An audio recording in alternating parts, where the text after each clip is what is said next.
Hola, este video es para concluir la clase de cavidad oral.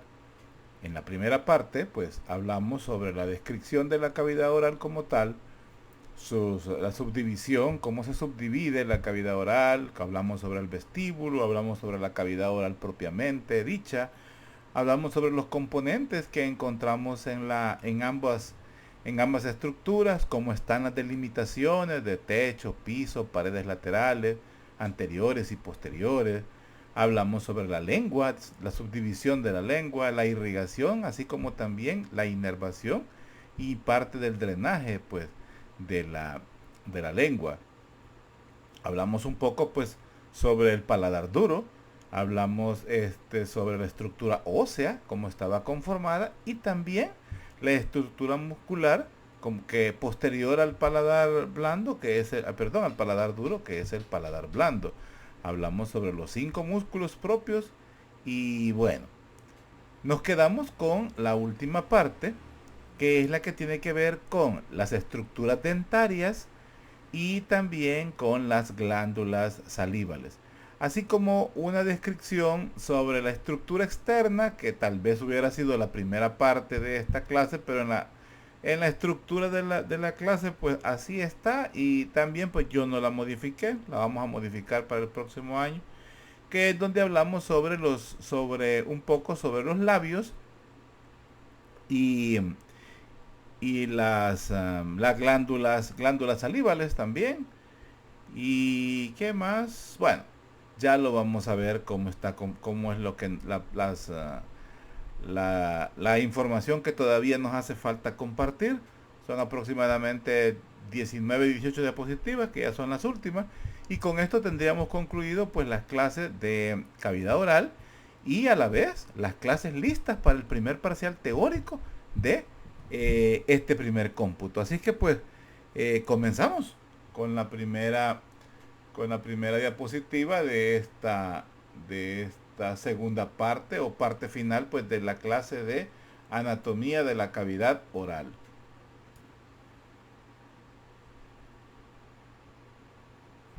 Ok, permítanme.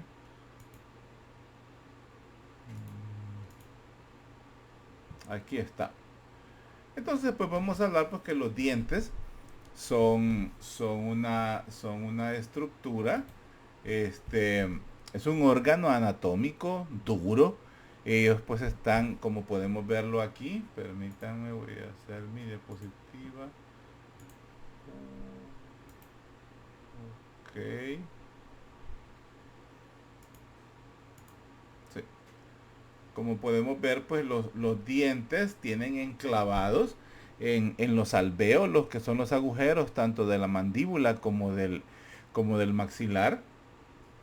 Esos agujeros donde van enclavadas pues las raíces, las partes puntiagudas de los dientes que están enclavados al interior de esos huesos del macizo facial. Ahí están incrustados los dientes por unidos gracias a una articulación. A ver si se acuerdan del nombre de la articulación entre diente y hueso. Vea que es la articulación de gonfosis. El diente, pues como tal, es un componente mineral, es un órgano mineralizado, siendo pues sus componentes principales calcio pues y fósforo, que le dan una dureza extrema a estas estructuras. Debido a eso es que se puede decir que los dientes es el tejido más duro que posee pues el cuerpo humano. Pues entonces vemos pues que los dientes son estructuras anatómicas duras ubicadas en el maxilar y también en la mandíbula. Están constituidos por tejidos mineralizados como lo son el esmalte, la dentina, el cemento. Son estructuras propias del diente, que ya las veremos más adelante. Y mantienen una estructura interna que es blanda, y a esa se le conoce como la pulpa. Esa estructura interna es la que contiene a los nervios y vasos sanguíneos, tanto arteria como vena, porque aunque son estructuras óseas duras, pétreas, eh, tienen necesidad de nutrición. Y eso pues se logra por la nutrición normal. ¿Vea? La arteria nutre y la vena pues no es que la vena desnutre, sino que la vena drena el tejido que ha sido irrigado, y también pues es necesario una inervación, pues eso se da al interior del diente en la zona que se le conoce como la pulpa, que es esto que vamos a ver ahí adentro, esta zona que vemos adentro, esto es que se conoce como pulpa. Ahí está la vena, arteria y el nervio, ya lo vamos a ver eso. Entonces, características generales de los dientes, pues que sus funciones principales, masticación, ¿verdad?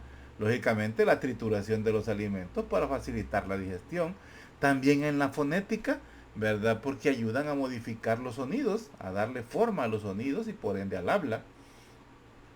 En la estética, porque contribuyen a la estructura facial y por ende pues a la apariencia. Es desagradable ver una dentadura pues lesionada, con piezas faltantes y descuidada como tal.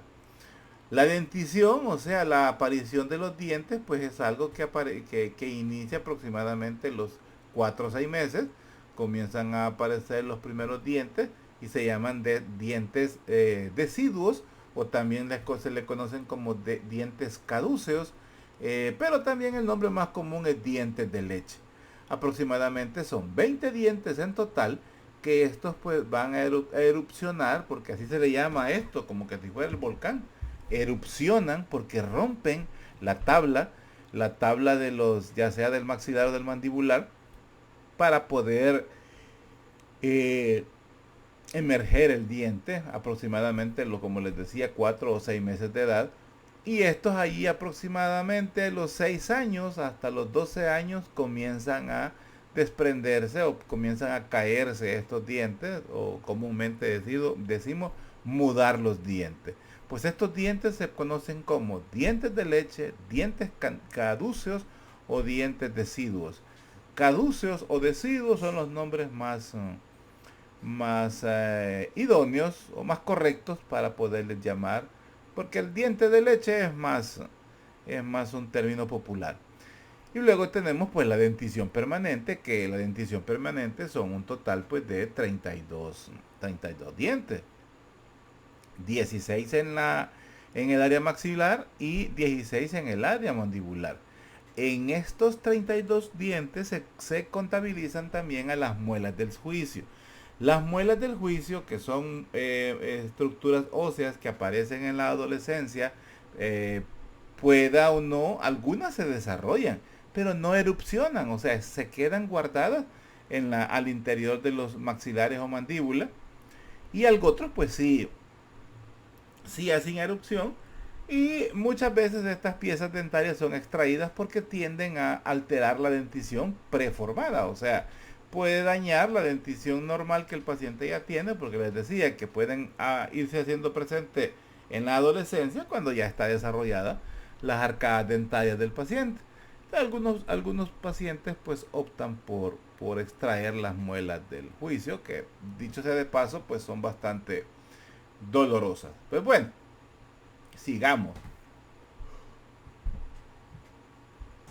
Vemos pues que el diente se compone de varias capas, y estructuras, y cada una de ellas tiene una función.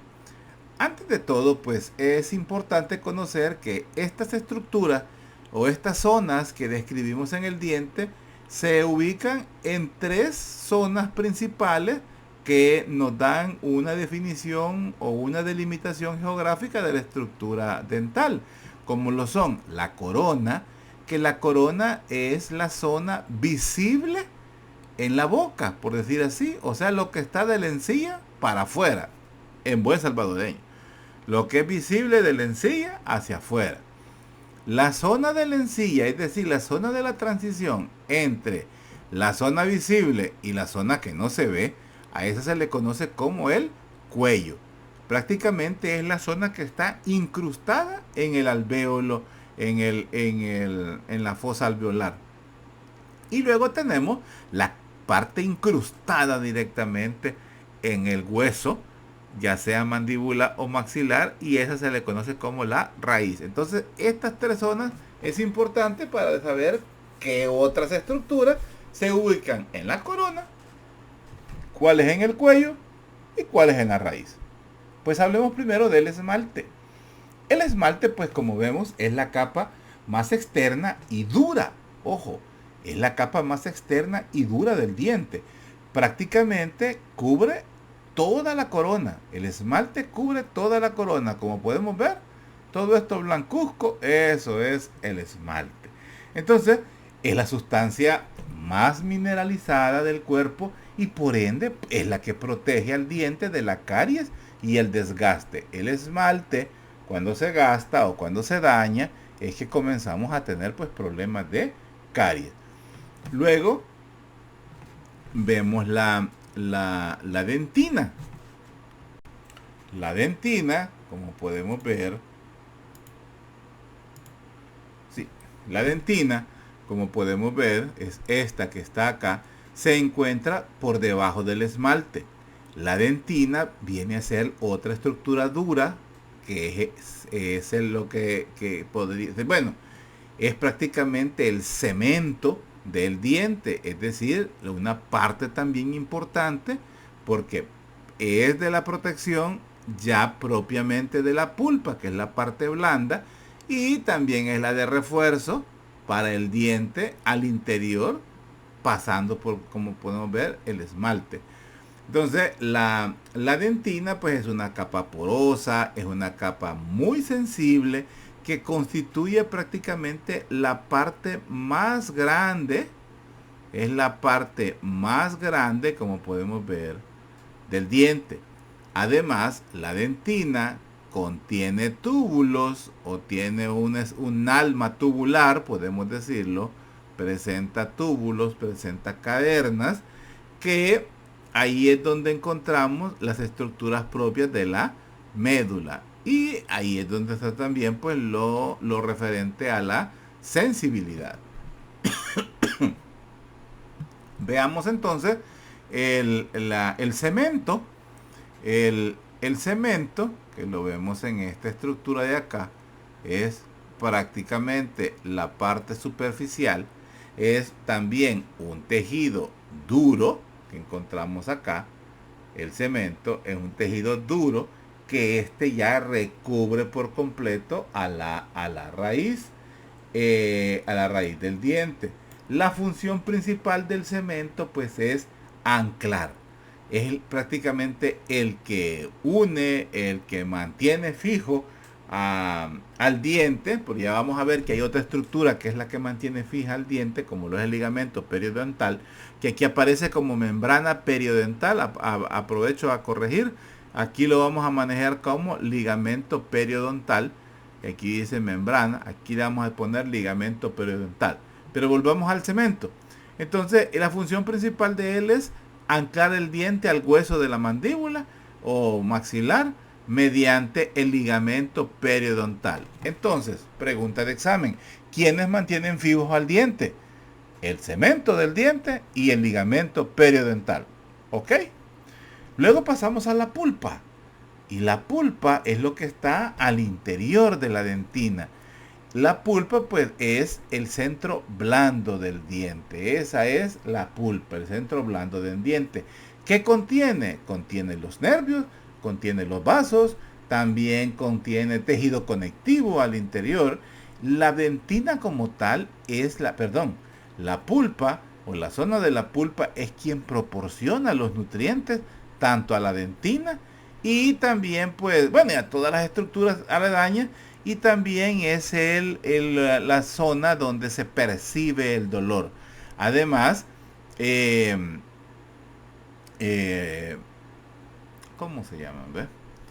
Además, pues, los cambios de temperatura también son percibidos pues, por la pulpa. Y esa información pues viaja a través de las estructuras que inervan a los dientes, como lo son la rama maxilar y mandibular pues del trigémino, que eso lo veremos más adelante. Luego pues la corona ya la hablábamos como la estructura visible del diente, y que va a sobrepasar pues la encía.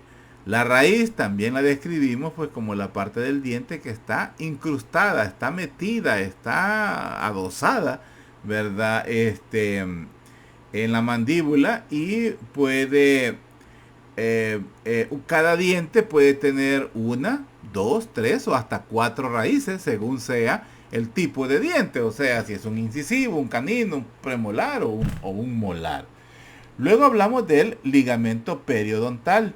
El ligamento periodontal es un grupo de fibras que conecta al cemento de la raíz con el hueso de la mandíbula. Además, el ligamento periodontal actúa como un amortiguador. Amortiguador no solamente en un porrazo que tengamos en los dientes, sino que también a la hora de la masticación. Es más, hasta la misma ocasión a la hora de hablar. Luego del ligamento periodontal, pues también tenemos el alvéolo dentario, que es el hueco entre la mandíbula y el maxilar, donde se incrustan pues los dientes, el orificio o cavidad en el hueso de la mandíbula, donde se aloja pues la raíz del diente. Entonces, a grandes rasgos, estas son las estructuras propias del diente. Es un área que pues, podríamos decir no nos corresponde, no nos compete a nosotros, pero sí es bueno conocerlo. Y me gusta incluirlo porque nos da también pauta para ciertas situaciones o patologías que se presentan pues en los pacientes. Los tipos de dientes pues que encontramos en las arcadas de dientes, en las arcadas dentales, pues son estos tipos. Son los incisivos, los caninos, los premolares y los molares. En el persona ya desarrollada, o sea, en ustedes, por ejemplo, tenemos los incisivos, son 8 incisivos que tenemos, 4 arriba y 4 abajo, que son los dientes frontales, son dientes afilados y que son específicamente para cortar. Estos cortan los alimentos, esa es la función de los incisivos. Luego tenemos los caninos.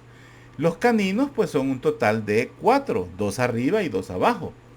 Son dientes puntiagudos y la función de ellos es desgarrar los tejidos, desgarrar la carne, por decir así. Luego tenemos los premolares. Y los molares pues son dientes intermedios entre los dientes delanteros, por decir así, los posteriores que son los molares. Los dientes premolares pues como su nombre lo dice, pues o más o menos lo sugiere, es moler. Esa es la función de ellos, es moler, triturar. Esa es la función. Y son 8 premolares, 4 arriba y 4 abajo.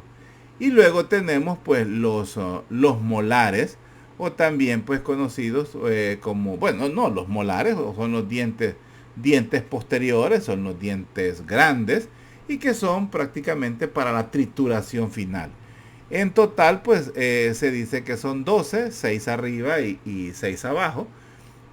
Ahí van incluidos pues las 4 muelas del juicio, que como decíamos, posiblemente esas 4 muelas, 2 arriba, 2 abajo, pues no se desarrollan en algunos pacientes, en otros no erupcionan, solamente se desarrollan y quedan adentro de las tablas de la mandíbula y del maxilar, pero en otros pacientes sí erupcionan y ese proceso es bastante doloroso, que al final pues terminan siendo extraídos para evitar pues deformidad en los dientes ya desarrollados.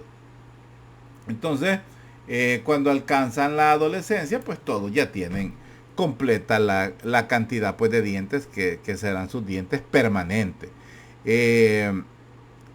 Al final pues si los dientes, las muelas del juicio no erupcionan o no están presentes, lo normal es que el paciente tenga 28 piezas dentales en la arcada superior y en la arcada inferior.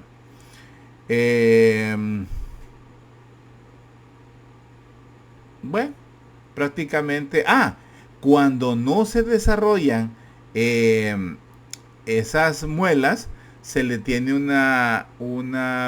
una variación genética bastante común que se conoce como agenesia dental. Eso era lo que me quería acordar. Agenesia dental. Eh, y bueno, las muelas que no erupcionan, se forman, pero no erupcionan, se llaman muelas del juicio retenidas o impactadas. ¿Cómo se verifica esto? Al paciente se le hace una radiografía de mandíbula y maxilar, y ahí pues podemos ver que las muelas del juicio se desarrollaron, pero nunca emergieron. Y esas se le llaman entonces muelas o piezas dentales retenidas, o también se conocen con el nombre de impactadas, que muchas veces pues no erupcionan porque no hay espacio para que puedan eh, eh, hacerse evidentes, hacerse visibles, ¿verdad? No siempre pues en los pacientes están visibles pues las muelas del juicio, o no están presentes y ni funcionales pues debido a esa situación. ¿Cómo vemos la distribución de los dientes? Pues esta es la arcada superior y aquí tenemos pues la arcada inferior con las diferentes piezas. Cada una de las piezas recibe un número. El odontólogo, cuando está haciendo la evaluación de las muelas o de dientes en el examen dental, va dictando ahí a su asistente, ¿verdad? Y le va diciendo el número tal, número tal, número tal, porque así él se va ubicando cuáles son las muelas molares, premolares, caninos o dientes que el paciente pues tiene dañados. Entonces él pues va diciendo por número, se numeran los dientes y va diciendo molar tal, premolar tal, incisivo tal, canino tal. Ok, sigamos. No adentro mucho en esto porque acordémonos, no es el campo de nosotros. ¿Cómo está la inervación de los dientes? Pues la inervación en el área superior, ¿verdad? Ubicándonos aquí en el área superior, del maxilar superior, bueno, del maxilar, vamos a encontrar que esos dientes o esas piezas dentarias se encuentran inervadas por el nervio maxilar. Este nervio maxilar se divide en tres ramas. Ojo con eso. Esta es la rama maxilar del trigémino y presenta tres ramas. Una, dos y tres ramas. Esas ramas se conocen con el nombre de nervios alveolares. Nervio alveolar superior posterior, superior medio, superior anterior, que el superior posterior para los molares superiores, el superior medio para los premolares y el superior anterior para los incisivos y los caninos. O sea, cada una de estas raicillas nerviosas inerva estos dientes. Pregunta de examen. Todo este plexo dental se encarga de transmitir pues la información sensorial hacia el sistema nervioso central. Si nos vamos a la parte inferior, es decir, a la mandíbula, aquí pues solamente el nervio mandibular es el que inerva, ¿verdad?, a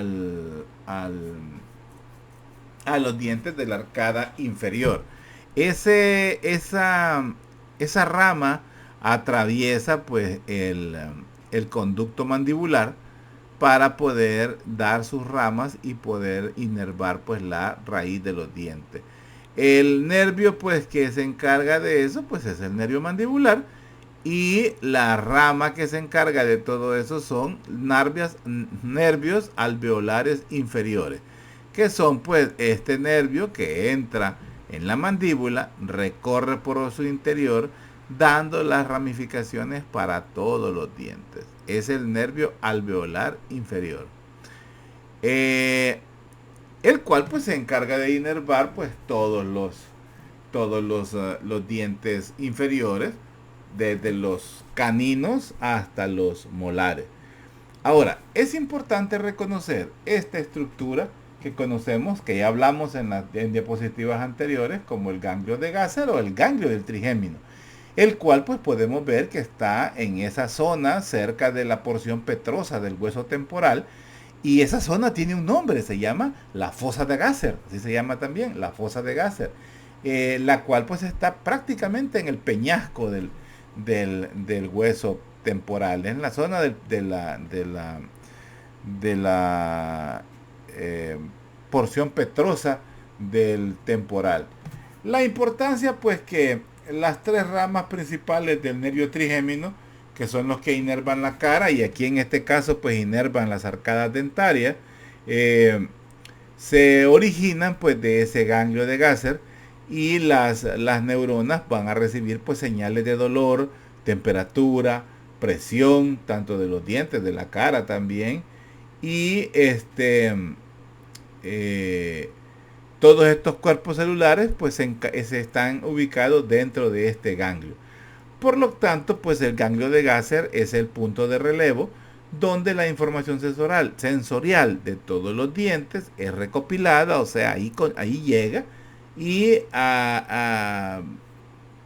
y luego viaja junta para llegar pues hasta el cerebro para poder ser interpretada. Pasemos a hablar sobre la saliva. La saliva pues es un líquido acuoso, como vemos ahí. Es un líquido acuoso, viscoso, que es esencial pues para la salud bucal. Es también pues necesaria para el inicio de la digestión. El productor de la saliva pues son las glándulas salivales, que hay glándulas salivales principales y accesorias. Está compuesta principalmente en un 99% de agua. También presenta electrolitos, moco y pues diversas enzimas como lo son la amilasa y la lipasa, y también pues agentes antibacterianos. Las funciones de la saliva pues son protección y humectación. Protección porque mantiene la humedad de la mucosa oral para prevenir pues la resequedad de la mucosa oral. Preparación de los alimentos, porque ya que los humedece, los alimentos fácilmente se pueden convertir gracias a la trituración de los dientes en el bolo alimenticio, y a la misma vez pues facilita la masticación y por ende también la deglución. Percepción de sabores. Disuelve las sustancias de los alimentos para que puedan ser detectados por los receptores del gusto que encontramos en la lengua. O sea, las papilas gustativas, que son las que aumentan la superficie de contacto, en ellas encontrábamos los botones gustativos. Entonces, esta función que hacen las papilas con sus respectivos botones gustativos es facilitada por la saliva, o sea, el hecho de poder percibir los sabores. Limpieza bucal, porque la saliva pues realiza una limpieza mecánica de los dientes, ayudando pues a remover los restos de comida.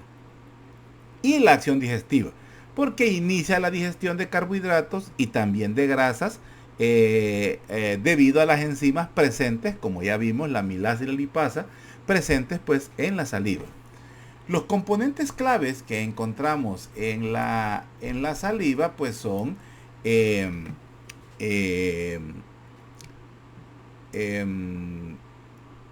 los componentes claves son como la amilasa salival, que es la que se conoce como la tialina. Ahí creo que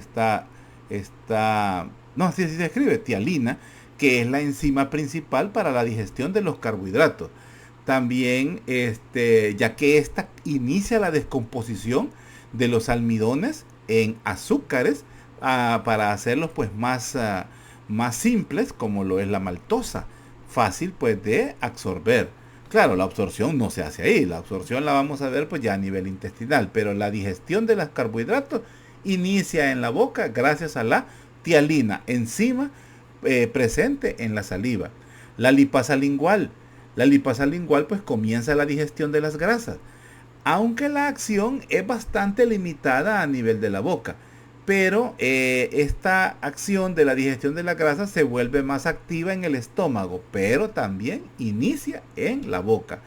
La lisocima, que la lisocima pues tiene una función antibacteriana que ayuda pues a controlar la flora microbiana o la microbiota, como se dice hoy en día, la flora microbiana pues en la cavidad oral.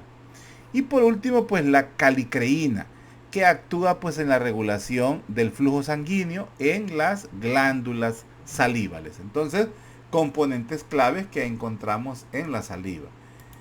Habiendo hablado pues de la saliva, pues hablemos de su productor. ¿Quién las produce? Estos son pues las glándulas salivales. Las glándulas salivales son pues quienes producen las glándulas salivales son las que producen pues la saliva que encontramos pues a nivel de la cavidad oral. Las glándulas salivales pues son glándulas anexas a la boca. Principales, las glándulas salivales principales, la parótida, la submaxilar, submandibular y la sublingual. Esas son las glándulas salivales principales o mayores, como lo vemos ahí. La cantidad de saliva excretada en 24 horas va a variar entre 1 litro a 1,5 litros por día. Ojo con esto. La cantidad de saliva que produce las glándulas salivales en la boca es de 1 litro, o sea, de 1000 ml a 1500 ml. La distribución de la forma, la estructura en que está organizada cada una de las glándulas se parece mucho también a la estructura de otra glándula a nivel abdominal, que es el páncreas. Tienen una similitud. Están organizadas en forma de acinos, como que fueran racimos. Tienen unas formas triangulares, como que recuerdan a un slide de pizza, por decir así. Las glándulas como tal, las glándulas salivales son estructuras glandulares túbulo alveolares. Ojo con eso, son estructuras túbulo alveolares. Entonces, estas estructuras túbulo alveolares quiere decir que presenta alvéolos y presenta túbulos, que son la forma en que la saliva se excreta desde la producción propia. Ahora, esta forma de excreción es una forma merocrina. Esa es la forma en que trabajan las glándulas salivales, merocrina. No voy a ahondar en esto porque esto va a ser tema que ustedes verán en fisiología, que es la forma en que algunas estructuras glandulares secretan sus productos de una forma en la cual no se lesiona la célula, sino que utiliza la estructura túbulo alveolar para poder expulsar su producción, en este caso pues las salivales. Entonces, pero también tenemos las glándulas salivales menores, que estas son muchas células, son cientos de células, de pequeñas células, que las vamos a ubicar pues en toda la mucosa oral, es decir, donde tenemos mucosa oral, labios, lengua, paladar. Entonces vamos a tener células, glándulas salivales, labiales, bucales, palatinas, linguales, que al final pues las veremos hasta todas ellas. Ahora, algo importante es que las glándulas salivales mayores están en la proximidad de la boca, como ustedes lo pueden ver. Hay dos que están abajo de la lengua, por decir así, y una que está lateral, que perfora al músculo buccinador, como lo vimos en las clases, en la parte anterior, en la primera parte de esta clase. Perfora el conducto de la glándula parótida, que es el conducto de Stenón, perfora el músculo buccinador y desemboca a nivel del segundo premolar. Solo para recordar, para darle una idea, las glándulas o las secreciones glandulares pueden expulsar ya sea de una forma apócrina, holocrina y merocrina.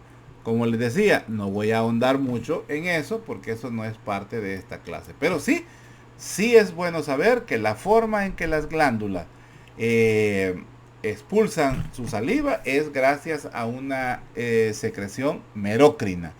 Y eso lo hacen gracias a que son estructuras túbulo-glandulares. Túbulo-alveolares. Son túbulo-alveolares. Veamos pues cada una de las glándulas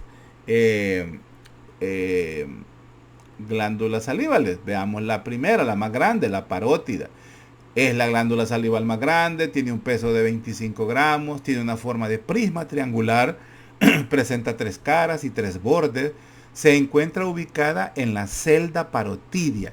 La celda parotidia es un espacio, es un espacio osteofibroso que tiene tanto parte de la aponeurosis, cervical. Si recuerdan la clase de cuello, hay una aponeurosis que se encarga de envolver al cuello, tanto una externa como otra interna, pero esta es parte de la externa, que por debajo del conducto auditivo externo, para que no se ata en el aire, aquí está. Entonces aquí tenemos la glándula parótida en la parte inferior a la oreja, por decir así. Entonces vamos a ver que en esa zona se ubica la celda parotidia, así se le conoce como la celda parotidia. Ahí está ubicada la glándula. Es una, como su nombre dice, es una celda, la tiene como encarcelada, tanto en el espacio de la cara lateral de la mandíbula y por abajo del oído, y está bordeada pues por la fascia, por la aponeurosis cervical, que es una estructura de recubrimiento, pero también los músculos de esa zona hacen pues que la glándula parótida pues esté contenida en esa zona. Además pues encontramos una glándula parótida accesoria, que es, como dice, pues un pequeño tejido glandular que la separa de la primera o de la principal, que es esta, la glándula parótida accesoria. Cuando hablábamos en la clase yo les decía conducto accesorio. No, me había equivocado, no es un conducto accesorio, es una glándula accesoria, una glándula parótida accesoria. Por supuesto, pues es pequeña, puede a veces estar ausente, no siempre está presente. La forma en que la glándula parótida libera la saliva es gracias a su conducto parotidio, que tiene nombre propio, que es el conducto de Stenone. Este pues transporta la saliva producida por la glándula desde su interior pues hasta la boca, segundo molar. Tiene específicamente en el vestíbulo oral. Tiene una longitud de aproximadamente 4 centímetros y desemboca a nivel del segundo molar superior a través de una pequeña elevación de la mucosa llamada papila parotidia. Ojo, el sitio específico donde desemboca el conducto de Stenone se conoce como papila parotidia. Conocer pues de la glándula parótida, pues también es importante conocer la vascularización e inervación de la glándula. Esta es gracias a la carótida externa, incluyendo la arteria auricular posterior y la arteria temporal superficial, así como también la arteria transversa de la cara. El drenaje lo hace principalmente por la vena retromandibular. La inervación sensorial pues viene del nervio, de una rama del quinto par craneal, que es la rama auriculotemporal, que transmite pues sensaciones de dolor y de temperatura. Y la función secretomotora, o sea, quien permite que abrir y cerrar el esfínter que presenta el conducto de Stenone, pues es regulada por fibras parasimpáticas que van a provenir pues o provienen del nervio glosofaríngeo. Sigamos. Esto pues para que veamos cómo es la glándula parótida, el conducto de Stenone y la glándula parótida accesoria. Veamos la glándula submandibular. Es esta, de esta vamos a hablar. La glándula submandibular es la segunda glándula salival más grande y se ubica pues por debajo del piso de la boca.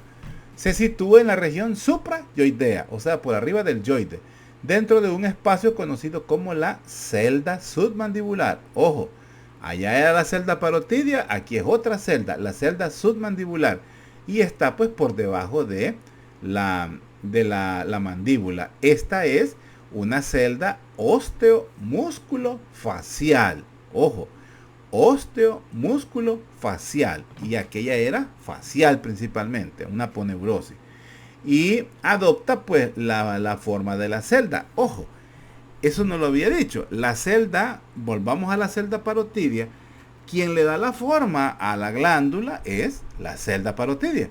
Porque la glándula es como un racimo de uvas. O sea, según de la manera en que se comprime, pues, o de la manera del lugar donde se está conferido, obtiene o da la forma de esa celda, pues.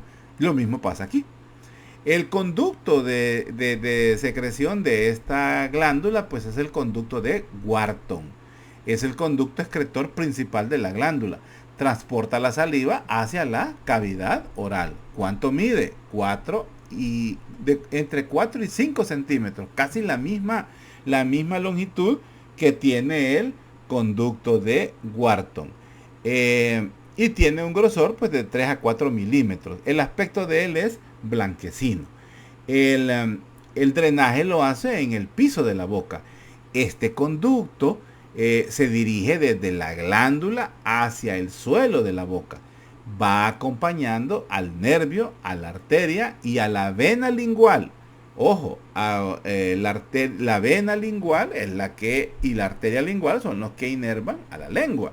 Entonces, el trayecto que estos vasos sanguíneos lleva también el conducto de Wharton. La arteria lingual es rama directa de la arteria carótida externa.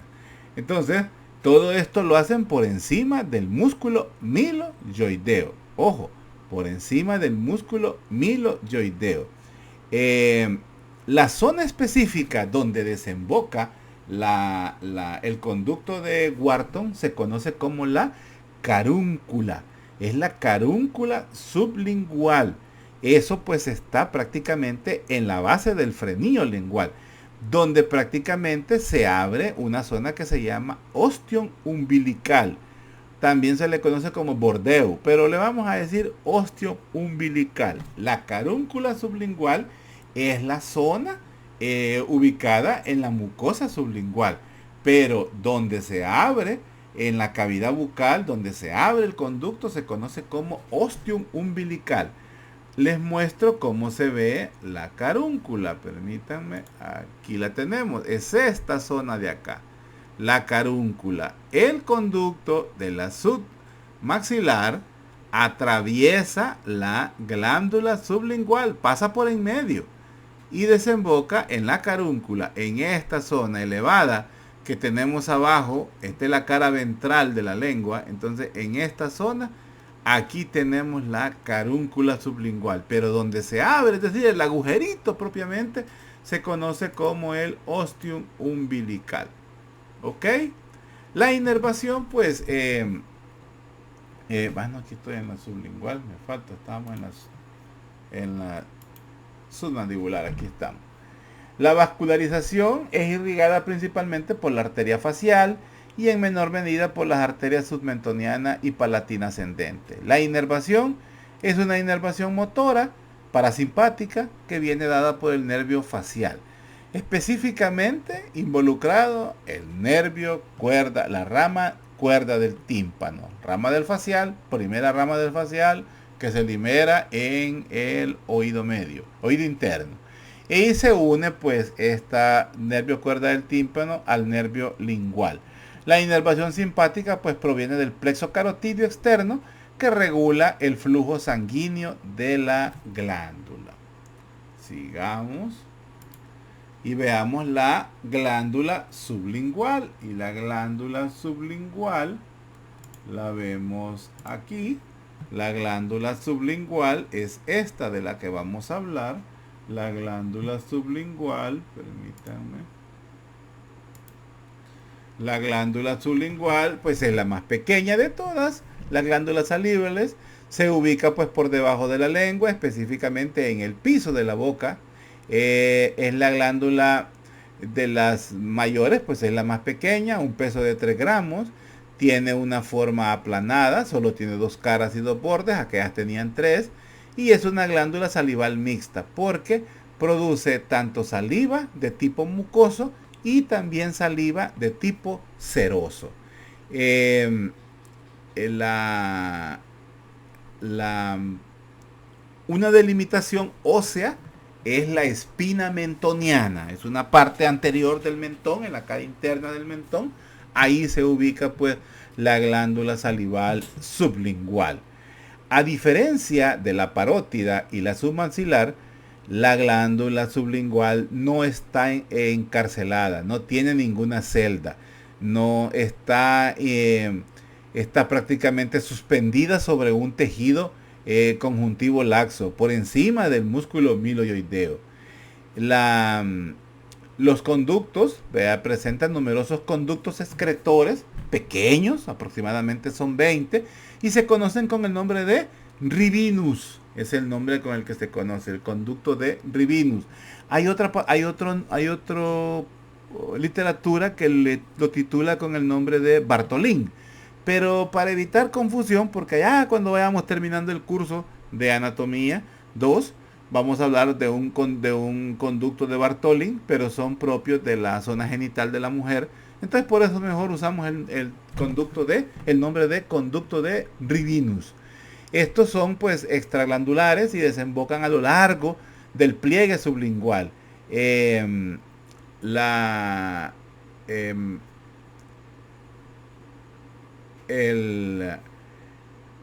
Prácticamente los conductos de Rivinus desembocan cerca de la carúncula, pero específicamente del ombligo, del ostium umbilical, en la misma zona donde desemboca el submaxilar.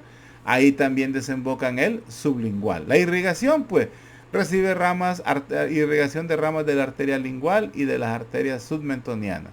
El drenaje, la vena lingual profunda. La inervación secretomotora, que es de tipo parasimpático, proviene del nervio facial a través del nervio lingual y también la cuerda del tímpano. O sea que reciben una inervación parasimpática similar que la glándula submandibular. La carúncula, este es el pliegue lingual del que hablábamos. A lo largo del pliegue lingual pues desembocan todos estos conductos, como aquí los pueden ver. Estos son los conductos de Rivinus, estos de la glándula sublingual, y este es el conducto de Wharton de la glándula submaxilar. Sigamos. Y cuando hablamos de las glándulas salivales menores, pues vamos a ver que existen varios grupos de glándulas nombradas según su ubicación: labiales y bucales, que están en la cara interna de los labios y las mejillas; las palatinas, en el paladar duro y blando; las linguales, que se encuentran sobre la lengua, incluyendo las glándulas de von Ebner, que secretan una saliva cerosa que facilita la percepción del sabor. Ojo con ese dato. Glándulas de von Ebner, glándulas salivales en la lengua, y son de tipo cerosa la saliva, igual que la glándula sublingual. Las glándulas del piso de la boca, localizadas en la zona por debajo de la lengua, en la misma zona donde encontramos las desembocaduras de submaxilar y sublingual, también encontramos otras pequeñas se me fue. Encontramos otras estructuras pues que liberan ese tipo de saliva. Perdón, encontramos otras, es el sueño, el cansancio. Encontramos otras glándulas pequeñas en menor cantidad que están pues acompañando a la secreción de Rivinus y de Wharton en la base de la cavidad oral por debajo de la lengua. Y las glándulas salivales menores, pero no es el nombre, aquí tengo un error. Estas son las glándulas molares, se llama glándulas salivales molares. Se encuentran en las submucosas de la mejilla y están ubicadas específicamente en el área cercana a los molares. Son estas, las molares. Allá tengo mal escrito. Cuando se las suba voy a corregir esa información. Entonces aquí están todas. linguales, como las pueden ver por abajo de la lengua, las labiales en la zona de los labios, específicamente en los vestíbulos, en el vestíbulo, las palatinas en el paladar duro, las molares de las que acabamos de hablar y las bucales. Entonces, esas son las glándulas salivales menores. Su función, aunque su producción de saliva es menor, la secreción continua es vital para la lubricación constante de la mucosa bucal.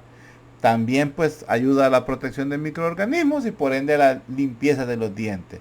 Importante todo esto pues durante el sueño, cuando la producción de las glándulas mayores disminuye. Acordémonos, las glándulas mayores trabajan cuando estamos en alimentación y en situaciones de reposo son estas las que se encargan de esa producción.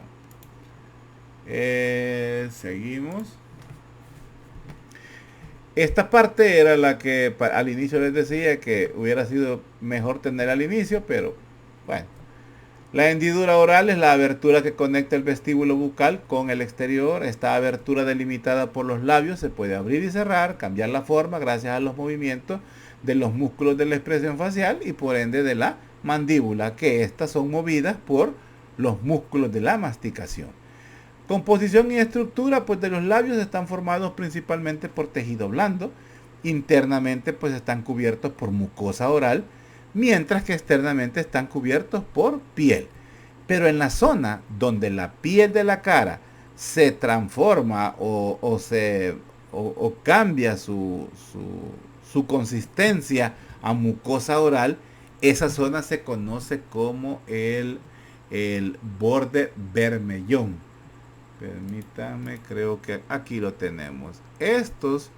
Esta zona de acá, que es donde se da la transición de mucosa, que es esta de aquí, es la mucosa en la parte interna de mucosa con la piel de acá. Esta zona se le conoce como el borde bermellón, que prácticamente es la zona donde las chicas, bueno, y hoy algunos chicos así un poco raros, aplican pues el delineador o protector labial. Pues esa es la zona del borde bermellón. Permítanme, falta, aquí estamos. El filtro, el labio superior, pues presenta un surco vertical que se conoce como el filtro, que está flanqueado por dos elevaciones cutáneas que se forman durante el desarrollo embrionario. Cuando hablábamos hace poco sobre el labio leporino, es cuando hay alteración en la formación del filtro, que es y esto es las estructuras que bordean al filtro, que esto puede ser una manifestación de un paladar hendido. Seguimos. Y el frenillo labial sobre la superficie interna de ambos labios es un pliegue de mucosa que conecta el labio con la encía. Si se recuerdan, teníamos un frenillo labial medio y dos tipos de frenillo, un labial medio inferior y dos frenillos laterales. Para que no nos quede tan en el aire y recordemos eso, voy a buscar aquí. Aquí teníamos los frenillos, el frenillo inferior, el frenillo superior, los medios, labial superior y labial inferior. Y por supuesto, dos laterales. Ok, permítanme. Tengo que volver donde estábamos. Así es. Entonces, esa es otra estructura que me interesa que conozcamos en la parte externa de la cavidad oral. Y los músculos y glándulas labiales, pues vamos a encontrar que los movimientos de los labios son controlados por varios músculos de la expresión facial.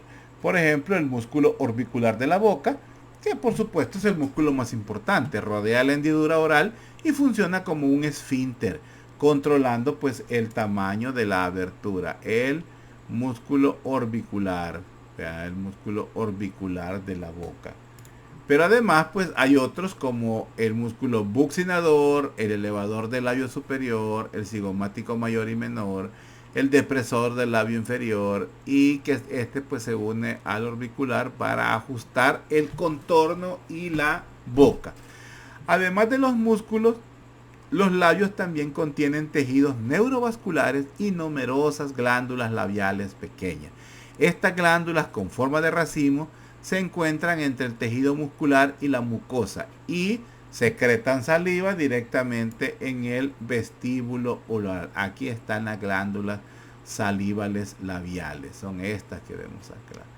Músculo orbicular de la boca y por supuesto las arterias y venas.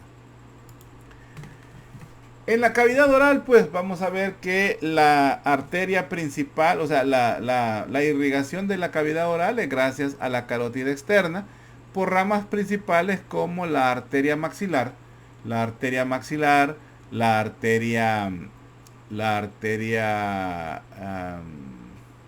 se me fue, la arteria facial, la arteria faríngea ascendente y también pues la arteria lingual, que aquí no la podemos ver, que sería esta rama que va hacia acá para dar irrigación a la parte inferior. Entonces, las arterias que irrigan la cavidad oral principalmente, pues o la madre de todas ellas, la carótida externa. Pero vamos a encontrar la arteria maxilar, la arteria facial, que es esta que vemos acá, la arteria facial, la arteria faríngea ascendente y la arteria lingual. Todas ellas pues se originan de la arteria carótida externa. Y luego pues, aquí tenemos la arteria facial en esta zona, aquí está la lengua, la arteria facial y por supuesto la arteria la arteria lingual. Entonces la arteria faríngea ascendente, la arteria facial, la arteria lingual y la arteria maxilar. Ok. Entonces estas arterias pues son las encargadas de irrigar pues toda esta zona de la lengua y de la cavidad oral propiamente dicha.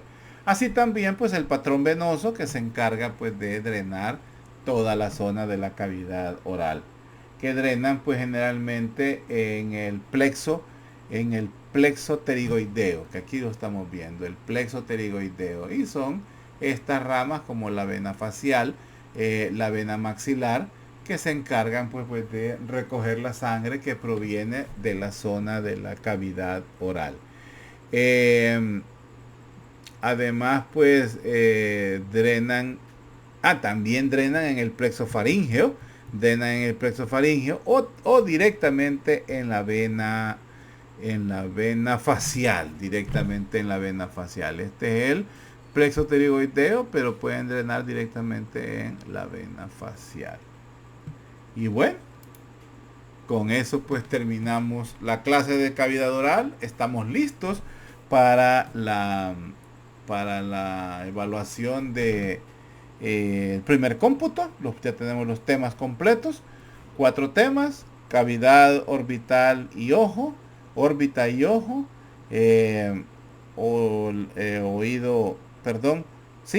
hueso temporal y oído, cavidad nasal y cavidad oral.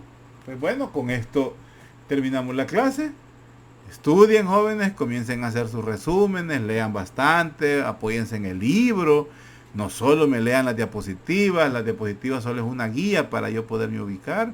Lo importante es que ustedes pues aprendan a identificar, a reconocer en el libro las clases y principalmente pues a mejorar la clase que yo les doy, porque ese es el objetivo de un estudiante, superar a su maestro.